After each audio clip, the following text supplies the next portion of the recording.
Hi friends, ಎಲ್ಲರಿಗೂ ನಮಸ್ಕಾರ. Food junction ಕಾರ್ಯಕ್ರಮಕ್ಕೆ ಸ್ವಾಗತ. ಇವತ್ತು ನಾನು ಮಾಡ್ತಾ ಇರೋ ಸ್ಪೆಷಲ್ ರೆಸಿಪಿ ಏನಂದರೆ ಬ್ರೆಡ್ ಜಾಮೂನ್ ಮಾಡೋದನ್ನು ನಾನು ನಿಮ್ಮ ಜೊತೆ ಶೇರ್ ಮಾಡ್ಕೊಳ್ತಾ ಇದ್ದೇನೆ. ಇದು ತುಂಬಾ ಚೆನ್ನಾಗಿರುತ್ತೆ. ಕಡಿಮೆ ಪದಾರ್ಥವನ್ನು ಬಳಸಿಕೊಂಡು ಕ್ವಿಕ್ಕಾಗಿ ಮಾಡ್ಕೊಂಡು ತಿನ್ಬೋದು. ಹೊಸದಾಗಿ ನನ್ನ ವಿಡಿಯೋವನ್ನು ನೋಡ್ತಾ ಇರೋರು ಪ್ಲೀಸ್ ಸಬ್ಸ್ಕ್ರೈಬ್ ಮಾಡಿಕೊಳ್ಳಿ. ಇನ್ಸ್ಟಂಟಾಗಿ ಮಾಡುವ ಬ್ರೆಡ್ ಜಾಮೂನನ್ನು ಹೇಗೆ ಮಾಡುವುದು ಎಂದು ತಿಳಿದುಕೊಳ್ಳೋಣ ಬನ್ನಿ. ಮೊದಲಿಗೆ ಬೇಕಾಗುವ ಸಾಮಗ್ರಿಗಳು: ನಾನು 6 ಪೀಸ್ ಬ್ರೆಡ್ಡನ್ನು ತೆಗೆದುಕೊಂಡಿದ್ದೇನೆ. 250 ಗ್ರಾಂ ಸಕ್ಕರೆಯನ್ನು ತೆಗೆದುಕೊಳ್ಬೇಕು. ನಂತರ 3 ಏಲಕ್ಕಿಯನ್ನು ತೆಗೆದುಕೊಂಡಿದ್ದೇನೆ. ಅರ್ಧ ಕಪ್ನಷ್ಟು ಹಾಲು. ಇವಾಗ ಹೇಗೆ ಮಾಡುವುದು ಅಂತ ತಿಳಿದುಕೊಳ್ಳೋಣ. ಮೊದಲಿಗೆ ಬ್ರೆಡ್ಡನ್ನು ತೆಗೆದುಕೊಂಡು ಸೈಡಿಗೆ ಈ ರೀತಿಯಾಗಿ ಕಟ್ ಮಾಡಿಕೊಳ್ಬೇಕು. 4 ಕಡೆ ಇದೇ ರೀತಿಯಾಗಿ ಕಟ್ ಮಾಡಿಕೊಳ್ಳಿ. ಫ್ರೆಂಡ್ಸ್, ಇನ್ನೂ ಉಳಿದ ಬ್ರೆಡ್ಡನ್ನು ಇದೇ ರೀತಿಯಾಗಿ ನಾನು ಕಟ್ ಮಾಡ್ಕೊಳ್ತಾ ಇದ್ದೇನೆ. ಇವಾಗ ಇದನ್ನು ಒಂದು ಬೌಲಿಗೆ ಸಣ್ಣ ಸಣ್ಣ ಪೀಸಾಗಿ ಹಾಕಿಕೊಳ್ಬೇಕು. ಈ ರೀತಿಯಾಗಿ ಕಟ್ ಮಾಡಿಕೊಳ್ಳಿ. ಎಲ್ಲ ಬ್ರೆಡ್ಡನ್ನು ಕೂಡ ಇದೇ ರೀತಿಯಾಗಿ ಚಿಕ್ಕ ಪೀಸಸ್ ಆಗಿ ಕಟ್ ಮಾಡಿಕೊಳ್ಳಿ. ಫ್ರೆಂಡ್ಸ್, ಈ ರೀತಿಯಾಗಿ ಬ್ರೆಡ್ ಜಾಮೂನ್ ಮಾಡೋದ್ರಿಂದ ತುಂಬಾ ಚೆನ್ನಾಗಿ ಬರುತ್ತೆ. ನೀವು ಕೂಡ ಈ ವಿಧಾನದಲ್ಲಿ ಒಮ್ಮೆ ಟ್ರೈ ಮಾಡಿ. ಇವಾಗ ಎಲ್ಲ ಬ್ರೆಡ್ಡನ್ನು ನಾನು ಕಟ್ ಮಾಡಿಕೊಂಡಿದ್ದೇನೆ. ಇವಾಗ ಸ್ವಲ್ಪ ಸ್ವಲ್ಪನೇ ಹಾಲನ್ನು ಹಾಕಿ ಇದನ್ನು ಚೆನ್ನಾಗಿ ನಾದಿಕೊಳ್ಬೇಕು. ಹಿಟ್ಟು ಹೇಗೆ ನಾದಿಕೊಳ್ತೀವೋ ಅದೇ ರೀತಿಯಾಗಿ ಇದನ್ನು ನಾದಿಕೊಳ್ಳಿ. ಒಮ್ಮೆಲೇ ಹಾಲನ್ನು ಹಾಕಿಕೊಳ್ಬೇಡಿ. ಅದಕ್ಕೆ ಎಷ್ಟು ಬೇಕೋ ಅಷ್ಟೇ ಹಾಕಿಕೊಳ್ಳಿ. ಸ್ವಲ್ಪ ಸ್ವಲ್ಪನೇ ಹಾಕಿ ಚೆನ್ನಾಗಿ ನಾದಿ. ಹಾಲನ್ನು ಹಾಕಿಕೊಳ್ಳೋದ್ರಿಂದ ಜಾಮೂನು ಸಾಫ್ಟಾಗಿ ಬರುತ್ತೆ ಅಂತ ನಾನು ಹಾಕಿಕೊಳ್ತಾ ಇದ್ದೇನೆ. ಹಾಲು ಬೇಡ ಅನ್ನೋರು ಸ್ಕಿಪ್ ಮಾಡಿ ನೀರಿನಲ್ಲಿ ಕೂಡ ನಾದಿಕೊಳ್ಳಬಹುದು. ನೋಡಿ ಫ್ರೆಂಡ್ಸ್, ಈ ರೀತಿಯಾಗಿ ಸಾಫ್ಟಾಗಿ ಬರಬೇಕು ಹಿಟ್ಟು, ಆವಾಗ ಚೆನ್ನಾಗಿ ಬರುತ್ತೆ. ನೋಡಿ ಫ್ರೆಂಡ್ಸ್, ಇವಾಗ ನಾನು ತೋರಿಸ್ತಾ ಇದ್ದೇನೆ ಎಷ್ಟು ಸಾಫ್ಟಾಗಿ ಬಂದಿದೆ ಅಂತ.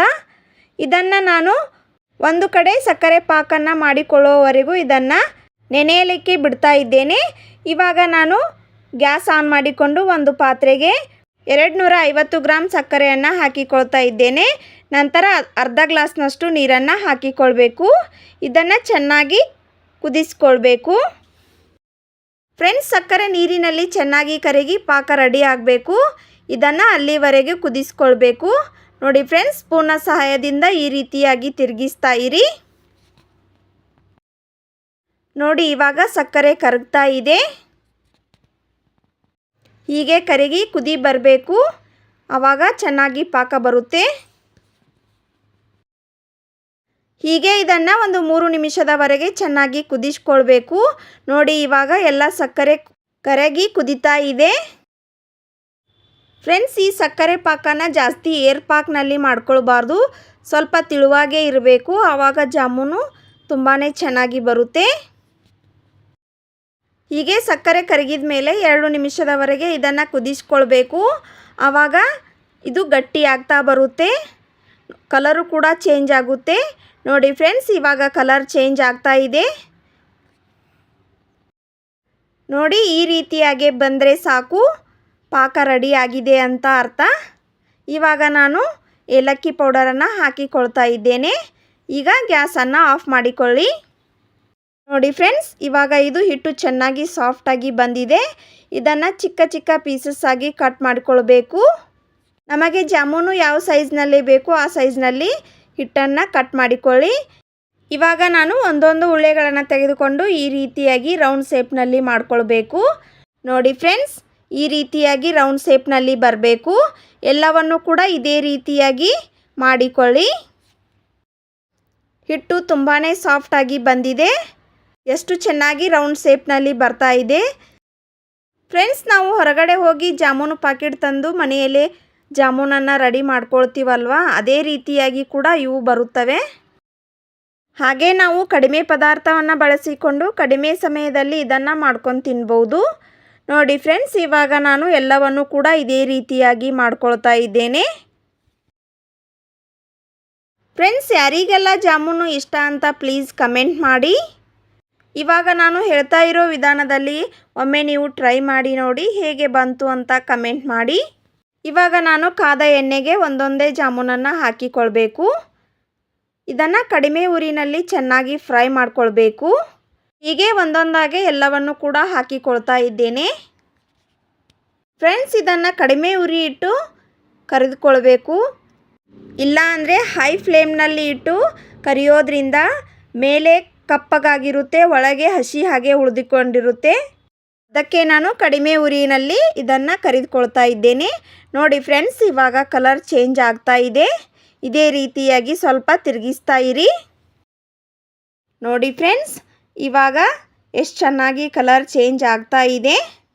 ಹೀಗೆ ಇದನ್ನು 2 ನಿಮಿಷ ಲೋ ಫ್ಲೇಮ್ನಲ್ಲಿ ಇಟ್ಟು ಕರಿದುಕೊಳ್ಬೇಕು. ಫ್ರೆಂಡ್ಸ್, ಈ ರೀತಿಯಾಗಿ ರೆಸಿಪಿಯನ್ನು ಚಿಕ್ಕ ಮಕ್ಕಳಿಗೆ ಮಾಡಿಕೊಡೋದ್ರಿಂದ ತುಂಬಾ ಇಷ್ಟಪಡ್ತಾರೆ. ನೋಡಿ ಫ್ರೆಂಡ್ಸ್, ಇವಾಗ ಬ್ರೌನ್ ಕಲರ್ ಬಂದಿದೆ. ಇವಾಗ ಇದು ಎಣ್ಣೆಯಲ್ಲಿ ಚೆನ್ನಾಗಿ ಫ್ರೈ ಆಗಿದೆ.